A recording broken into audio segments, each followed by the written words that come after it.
and programming. So first we are considering the first part, that is our computer, and the second part, that is our programming, that is our subject, programming to solve the problem. Clear? So first of all, what is computer? Anyone knowing the definition of computer? The computer is what? It is an electronic device first that take input from the user through input device, process that inputted data and generates the meaningful information as an output. That is nothing but the computer. So to remember the definition of computer, we draw one figure, that is what? Input, process that input and generates output. This is the figure for a definition of computer. So, what is our definition? Computer is an electronic device that take data or instructions. That take data or instruction as input, process that data and generate meaningful information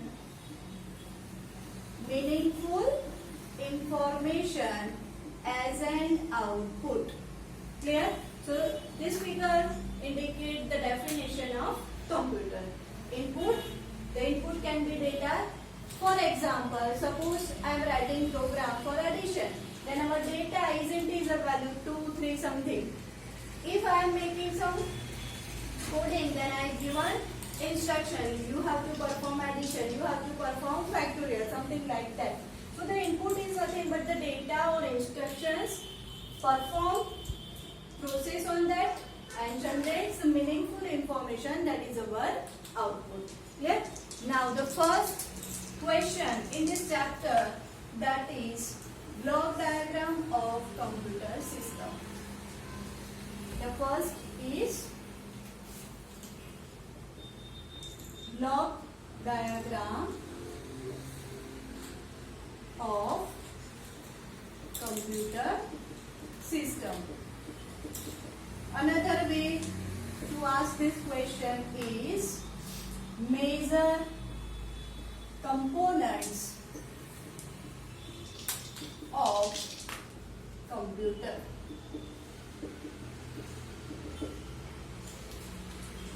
Now, for that first we have to draw the diagram, that is our figure. So, first is input always. So, first is input unit, then go on to the process part. So, processes is done on a CPU. So, this is nothing but our CPU, that is divided into two parts, ALU and second is CU. Here is the memory, that is primary memory. Another kind of memory, that is nothing but the secondary memory. And after processing, last is nothing but the output unit. So this is the diagram of a computer system. Now understand one by one. The computer system first consists of two things. First is a hardware and second is a software. These two combine that call our computer system. So first start with the hardware. So hardware is nothing but the physical part of computer that we can touch, that we can fit. Here in this figure, the hardware is four kinds. First is input unit, second is ALU plus CU, that is our CPU, third is a memory, and fourth is a output unit. So the hardware consists of again four parts. First is input unit. Second is CPU. Third is memory. And fourth is output unit. These four are nothing but the hardware. Clear? Now understand one by one what is input unit. It is nothing but take input for the processing from the user. For that we are using which kind of input devices? The example of input unit is, first is a keyboard. Through keyboard we can enter data, through mouse we can enter data, or trackball, something like that is a input unit. Second is what? CPU. Here the CPU full form is Central Processing Unit. Full form is Central Processing Unit. Here in this figure, CPU is nothing but the combination of ALU plus CU. The combination of ALU plus CU, that is known as CPU. Full form of ALU is Arithmetic and Logical Unit, that perform arithmetic operation, that is plus minus something, and also the logical operation, that is our logic gates and gates or gates. Yes? So that calculation will be performed using ALU. And CU, the full form is Control Unit, that doing the controlling of all others hardware. So these two are nothing but the CPU. The CPU is nothing but the brain of computer system. Now the third is a memory. Now why we require memory? To store the data, to store the output. So here the memory is two kinds, primary memory and secondary memory. Now primary memory is what? The primary memory is a volatile memory. Primary memory is volatile memory. Volatile means temporary storage. Which memory? Primary. Temporary storage indicates what? When the computer system is switched off, then our data is lost. That is known as temporary storage. That is known as volatile memory. So our primary memory is a volatile memory, and the example is RAM. The example of primary memory is RAM. Full form is Random Access Memory. Now, why we are using this primary memory? Because we are not using that, it is a temporary, it lost the data.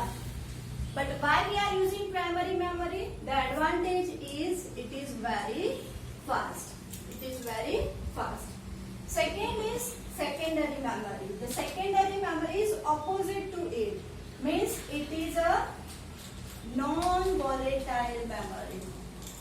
It is volatile? No, it is a non-volatile memory. That is, it is not a temporary, but it stores the data permanent.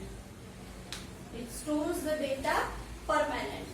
Means the data is not lost if it is saved in a secondary memory. The example of secondary memory is, first is ROM. Full form is read only memory. Another example is CD, DVD, pen drive, etc. This all kind of memory is secondary memory. Now the last is a output unit. So the output unit is nothing but to display our program output, the device which are used. That is our output unit. For that we are using which? Here we are using monitor. Another example is printer, speaker. These all are output devices. Clear? So here our hardware parts is completed in our block diagram, and the other part is what? Software. So software is nothing but the set of instructions. Hardware means a physical part. What is the difference between hardware and software? The hardware is a physical part. For example, mouse, keyboard, monitor. We can touch it, we can feel it, and it is a physical. But the software is not visible. We cannot touch it, we cannot feel it. Clear? Another difference is what? Hardware, if any problem in a hardware, then we can repair it. We can repair. But the software is not repaired. It is debugged. Clear? Hardware, if the problem is not solved, then the hardware is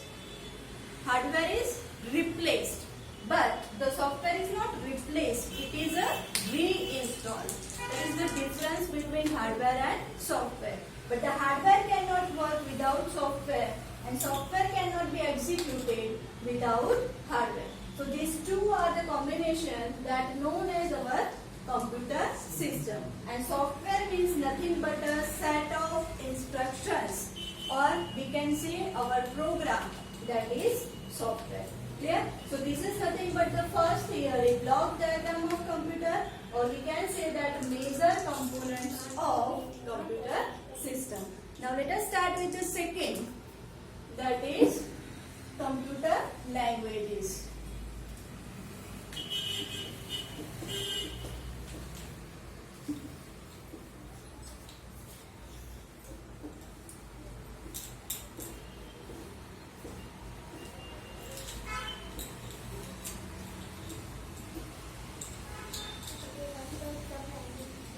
Second title is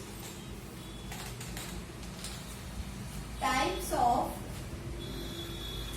computer languages.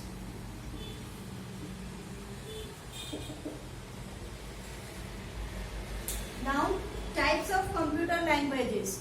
There are three different types of computer language. First is a machine level language,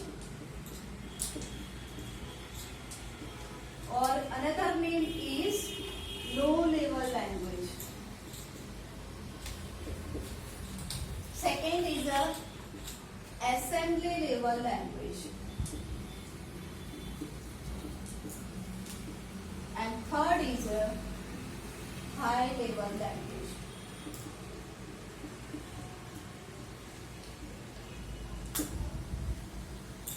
Now, machine level language. Anyone knowing which language is known as machine level language? The machine for our syllabus, for our subject, the machine is what? It is a computer. Computer understand which language? Obviously it is a binary language. So the machine level language is also known as binary language. Binary language. That is nothing but the 0 and 1. 0 and 1, there are two digits. That's why it is known as a binary level language. So the machine level language is also known as a low level language and binary level language. That is nothing but the combination of 0 and 1. But what is the disadvantage of this language? So the disadvantage is what? Suppose I am writing 15. I am writing 100. Suppose I am writing A. I am writing AB. Then each and every has a different combination of 0 and 1. Here the combination of 0 1 is different. Here is different. And it is very difficult to remember. Clear? So to remember all the combination of 0 and 1, it is not possible for a human being.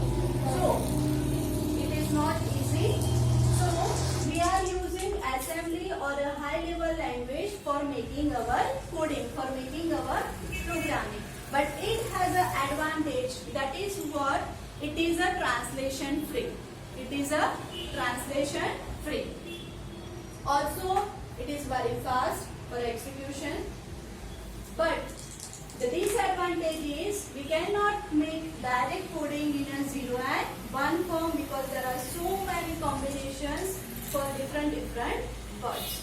So we are using assembly level language or a high level language. Now what is assembly level language? Instead of 0 and 1, in an assembly level language, we are using M mnemonic code. We are using M mnemonic code. Also we can say that operation code or a opcode. The example of assembly level language is, suppose I am writing add AL061H. What we are writing here? One line for assembly level coding, that is add AL061H. What is the meaning? This is nothing but our opcode. Operation to be performed. So add indicates here we are performing addition operation. How it is operated? So the 061 H indicates hexadecimal value. This 61 hexadecimal value will be added with the value of AL registers, and that value will be again stored in a register AL. So this kind of coding is in assembly level language. What is the advantage of assembly level language? It is easy compared to the binary level language. But what is the disadvantage? So the different architectures are there. Different registers there are. So we have to recall them. And it is a machine dependent coding. That means the program in one machine you are making that can or cannot be executed in another machine. So it is a machine dependent language. That problem of machine dependent is solved in a higher level language. This language is machine independent. How the coding is possible? In a high level language, 01 is not there, output is not there. Here they are using simple symbols and English word.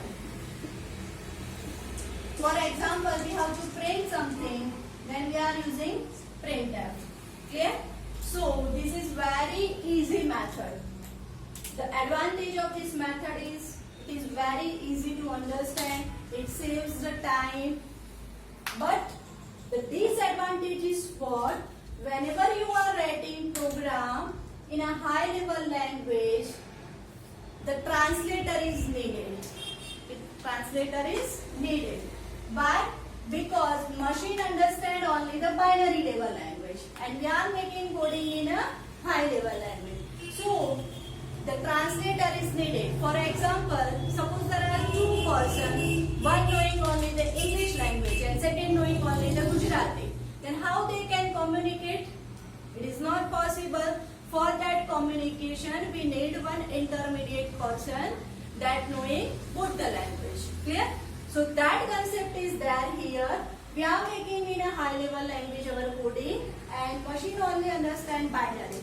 So to convert high level language into machine level language, one translator is needed. Clear? That is the drawback for a high level language. Now, another topic is, third is types of software that we discussed in our next lecture. In today's lecture we are cover two topics. First is a block diagram and second is a types of languages. If you have any query in these two topics, then you are feel free to contact me. Thank you so much for listening this video.